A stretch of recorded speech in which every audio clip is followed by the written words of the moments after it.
नमस्कार दोस्तों।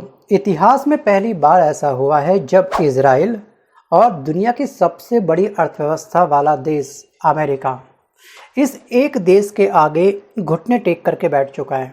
जी हाँ, जो दुनिया की सबसे आक्रामक और खतरनाक सेनाओं में जिन दो देशों को इजराइल और अमेरिका को गिना जाता था, आज उनकी गिनती धराशायी हो चुकी है। वो देश कितने खोखले हैं ये जग जाहिर कर दिया है एक मुस्लिम देश ने।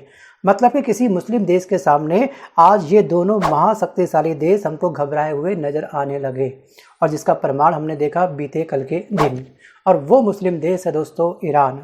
ईरान एक ऐसा देश है जो ना तो नाटो में है और ना ही अरब लीग में फिट बैठता है, ना अमेरिका का दोस्त है और ना ही इजराइल से डरता है। लेकिन 2025 के इस युद्ध ने पूरी दुनिया को बुरी तरीके से हिला करके रख दिया। 77 मतलब कि 77 साल तक इजराइल जिस भी जंग के अंदर कूदा है, जिस भी देश के साथ में इसकी जंग हुई है, हर जंग में इसकी जीत निश्चित रूप से हुई है। लेकिन इस बार कहानी पलट गई। इस बार मिसाइलों ने यह बता दिया है कि लड़ाई बंदूकों से नहीं बल्कि इरादों से लड़ी जाती है। और ईरान का इरादा था इजराइल और अमेरिका को उनकी औकात याद दिलाना। जी हाँ, अब ट्रंप, आपको याद होगा कि ट्रंप ने भी ईरान के ऊपर हमला किया था, यहाँ पर बॉम्बार्डिंग कराई थी, मतलब कि एक एयर स्ट्राइक इसके ऊपर करवाई थी।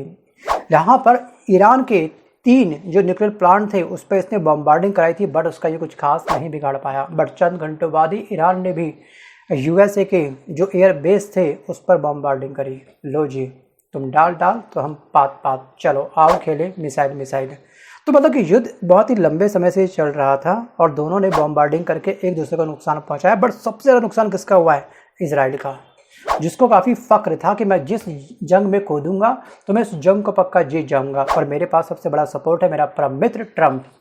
लेकिन ट्रंप भी कुछ खास नहीं कर पाए ईरान के आगे। सोचिए क्या दोस्तों, यहाँ पे आज हम बात करेंगे कि क्या वाकई सीज फायर हो चुका है या ये सिर्फ एक दिखावा है ताकत छिपाने का। क्या रूस के डर से अमेरिका ने पीछे हटने में अपनी भलाई समझी? इस वीडियो में हम जानेंगे कि इस जंग का असली विजेता कौन है, कौन सा देश जीता, ईरान, इजराइल या फिर ट्रंप। इजराइल की 77 साल की जो बादशाहत थी वो खतरे में आ गई इसके बाद, और 1948 से लेकर के अब तक इजराइल ने टोटल 9 युद्ध लड़े हैं, अरब देशों से, फिलिस्तीन से, सीरिया, लेबनान से, और हर बार इसकी जीत हुई है। शायद उसको ओवर कॉन्फिडेंस आ गया था कि शायद आपने जो भगवान है, जिस देश के साथ में युद्ध करेंगे हम पक्का जीतेंगे। लेकिन 2025 में कहानी पूरी तरीके से पलट गई। सो गाइस, ईरान एक ऐसा देश है जिसे अब तक अमेरिका और इजराइल कहीं ना कहीं बहुत ही लाइटली लेते थे। आपको याद होगा कि किस तरह से यहाँ पर एक इस्लामिक क्रांति आई थी 1979 में। उसके बाद यहाँ पर एक नई सरकार बनी, बहुत ही कट्टरपंथी सरकार है। 1970 में जो पिछली सरकार थी उसने एक ट्रीटी में साइन किया था जिसके तहत इसको कोई अधिकार नहीं था कि ये परमाणु हथियार बना सके, लेकिन इसका यूरेनियम संवर्धन लगातार बढ़ता जा रहा था। और यही इजराइल को सबसे बड़ा खतरा लगा कि भैया अगर इसने यूरेनियम संवर्धन कर रहा है ये इतनी बड़ी मात्रा में, अगर इसने गलती से परमाणु हथियार अपने देश के अंदर तैयार कर लिया तो शायद सबसे पहला इस्तेमाल करेगा ये इजराइल के ऊपर। बट उसी के बाद से क्या हो गया, इसके ऊपर बॉम्बार्डिंग करनी इजराइल ने शुरू कर दी। मतलब कि शुरुआत तो इजराइल ने करी थी, ईरान चुपचाप अपना काम कर रहा था। भाई अपने देश की सेफ्टी के बारे में सोचना कौन सा गलत है? भाई आपने 1970 में जो कमजोर देश थे उनका आपने फ़ायदा उठाया, उस ट्रीटी में साइन करवा करके, उस समझौते में साइन करवा करके भैया हम लोग न्यूक्लियर बम नहीं बनाएंगे। वो गरीब देश से, अमीर देशों से डर गए और ट्रीटी में साइन कर बैठे। लेकिन जो 1979 के बाद जो नई सरकार बनी है खोमरई की, तो उसके बाद नई सरकार ने फाइनली ये बोला भैया हम अपने अकॉर्डिंग अपना देश चलाएंगे, हम क्यों किसी और पर डिपेंड रहेंगे। बस उसके बाद से ये कहानी स्टार्ट हुई थी। मैं आता हूँ दोस्तों वापस टॉपिक की तरफ। और दोस्तों वैसे भी पिछले कई वीडियो में मैं ईरान और इजराइल का युद्ध कैसे हुआ, इसका ओरिजिन कैसे हुआ, वो मैं तमाम बातें आपको डिस्कस कर चुका हूँ, आपको भी अच्छे से वैसे मालूम होगा। अब बात करते हैं कि आखिरकार ईरान किस तरह से इन दोनों देशों के ऊपर भारी पड़ गया। एक्चुअली यहाँ पर जब ट्रंप ने या फिर अमेरिका ने ईरान के ऊपर हमला किया तो उसके रिवर्स में ईरान ने भी उसको काउंटर रिप्लाई करा। 20 मिसाइलें कतर में, अमेरिका का जो अल उदीद जो एयरबेस है इस पर इसने बम्बार्डिंग करी ईरान ने। सोचिए इतनी बड़ी हिम्मत है इसके अंदर। जो काम आज तक कोल्ड वॉर के अंदर रूस नहीं कर पाया, जो काम आज तक चीन नहीं कर पाया, वो इस ईरान जैसे छोटे से देश ने कर दिया। Think about it. और एक मिसाइल इराक का जो अमेरिका बेस है यहाँ पर इसने बम्बार्डिंग करी है। रिवर्स में भैया ट्रम्प, हम भी किसी से कम नहीं हैं। और देखो उसके बाद क्या हुआ था कि इजराइल के हाइफा और बीर सबीब जैसे शहरों को इसने खंडर बना दिया अपने मिसाइल से। और जो इजराइल का जो आयरन डोम था, मतलब कि जिस पे काफ़ी फ़ख्र था, लोग काफ़ी डर रहे थे इसके आयरन डोम से, तो ये मतलब आयरन डोम चाय कम पानी ज़्यादा निकला। ईरान ने वो कर दिखाया जो अरब दुनिया दशकों किससे सोच रही थी कि हम इसको रिप्लाई करेंगे। फाइनली रिप्लाई किसने किया? ईरान ने किया। अब दोस्तों आया सबसे बड़ा ट्विस्ट। क्या एक ट्विस्ट ये भी है कि रूस की इसमें एंट्री होने वाली थी और उसके बाद शायद ट्रम्प घबरा गए।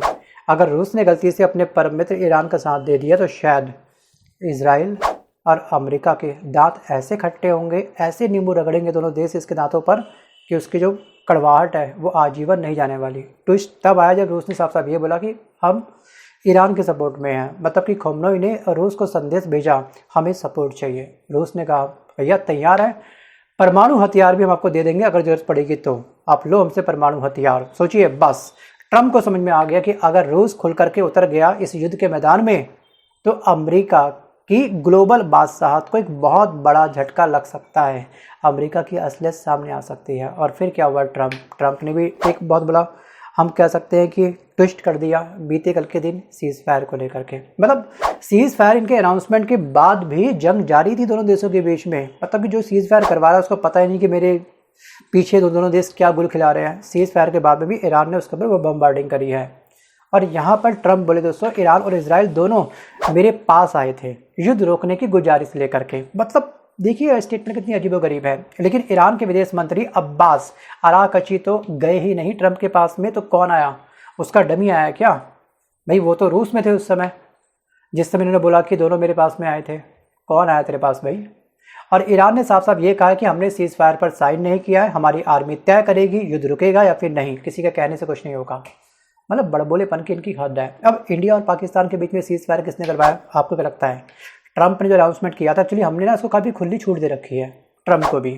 सोचिए हमने 4 दिन बाद हमारी तरफ से स्टेटमेंट गई थी कि हमने किसी के दबाव में आकर के सीज फायर नहीं करवाया, और इसने लगातार मतलब कि थर्ड पार्टी पर्सन करेगा अनाउंसमेंट हमारा कि हमारा सीज फायर हो चुका है। और जो डंका बजाया 11 बार कम से कम ट्रम्प बोल चुका है कि इंडिया पाकिस्तान के बीच में वॉर मैंने रुकवा दी। ये सबसे बड़ा क्वेश्चन मार्क है भारत की केंद्र सरकार के ऊपर कि आखिरकार वो सरकार कर क्या रही है। आखिरकार आकर के पब्लिक में हमारे डायरेक्ट पीएम मोदी जी को शायद बोल देना चाहिए था, लेकिन उनको डर था कि हमारा जो परम मित्र है हमसे नाराज ना हो जाए, हमारे रिश्ते भी खराब ना हो जाए। हमको आवश्यकता है अमेरिका की, बट उसको दबने की भी एक लिमिट होती है। और ध्यान रखेगा जंगल में हमेशा सीधे पेड़ पहले काटे जाते हैं, जो सबसे सीधे पेड़ होंगे उनको पहले काटा जाएगा। और हम शायद बहुत तगड़े तरीके से सीधा पेड़ बन चुके हैं इस समय ट्रम्प के आगे, और इसी का वो फ़ायदा उठा रहा है। सोचिए इसने हमको नहीं छोड़ा रेसिप्रोकल टैरिफ, इसने हमको नहीं छोड़ा हमारे अवैध भारतीय प्रवासियों को हाथ में जंजीरें, मतलब पैरों में जंजीरें हाथ में हथकड़ी। ये क्या तरीका भाई ठीक है माना कि वो इलीगल तरीके से गए थे, बट वो आपके देश में टेररिस्ट या आतंकवादी नहीं थे, वो आपके देश में ग्रुप डी की जॉब करते थे, आपकी अर्थव्यवस्था में थोड़ा बहुत योगदान देते थे। चलिए ठीक है, आपने हमारे लोगों को हाथों में हथकड़ी और पैरों में जंजीरें के साथ भेजा, अपने देश से निकाला उनको, लेकिन कुछ अन्य देशों के जो अवैध लोग आपके यहाँ पे रह रहे थे उनको आपने खुले हाथ से क्यों भेजा भाई? हमें तकलीफ उससे नहीं है, हमें तकलीफ इससे है कि आपने ये पार्शियलिटी क्यों करी। दोस्तों यहाँ पर सिंपल मैं ट्रम्प के लिए यही बोलूँगा कि ट्रम्प के दांत हाथी के दांत हैं, दिखाने के कुछ और खाने के कुछ और, इनके दिमाग में कुछ और ही चलता है। लेकिन बीते कल के दिन दोस्तों ये जो सीज़ फायर हुआ है, सीज़ फायर के बाद में भी ईरान ने इजराइल को जो कंबल कुटाई करी है, जो तगड़ी कुटाई करी है, उसका तो कहने ही क्या। सोचिए इजराइल की मीडिया ने खुद बीर सेबा पर मिसाइल की तस्वीरें जारी कर दी थी और तेहरान टाइम्स ने इसे ईरान की जीत बताया। और अमेरिका ने जितने किलो बम गिराए उतने ही बम उनके बेस पर ईरान दाग चुका है, और जो दांत खट्टे करे अमेरिका के वह जग जाहिर हो चुका है।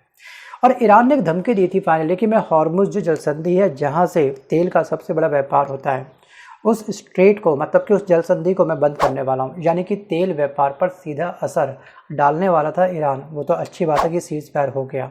अब सीज़ फायर कितना हुआ है, किसके माइंड में क्या चल रहा है, कौन सा कभी कौन से देश किसके ऊपर बम्बार्डिंग कर दे, कुछ नहीं पता। अब आते हैं असली सवाल पे कि आखिरकार जीत किसकी हुई। क्या ईरान जीता जिसने अकेले अपने दम पर इजराइल को खंडहर बना दिया, राख बना दिया, या फिर इजराइल जीता जिसने अमेरिका को बुला करके खुद को साइड कर लिया, भाई ट्रम्प तुम संभालो चलो, या फिर ट्रम्प जीता जिसने ट्वीट करके कहीं ना कहीं सीज फायर का बटन दबा दिया। जानते हैं थोड़े से फैक्ट के बारे में, उसके बाद ही हम इसके साइड फाइनली कंक्लूजन पे पहुंच सकते हैं। देखिए, ईरान ने इजराइल पर 200 से अधिक मिसाइलें दागी, जिनमें से 40 से ज़्यादा सीधे आबादी वाले इलाकों में जाकर के गिरी। तो उसकी सबसे बड़ी जनसंख्या का बहुत बड़ा नुकसान तो हुआ है। हाइफा और बीर सेबा और तेल अवीव जैसे शहरों में इसने तबाही मचा दी। उधर इजराइल के जो आयरन डोम था उसने कुछ मिसाइलें रोकी, लेकिन बहुत सी मिसाइलें रोकने में ये असफल रहा और रिकॉर्ड के मुताबिक 28% मिसाइल सीधे ईरान के द्वारा इजराइल के टारगेट पर लगी है।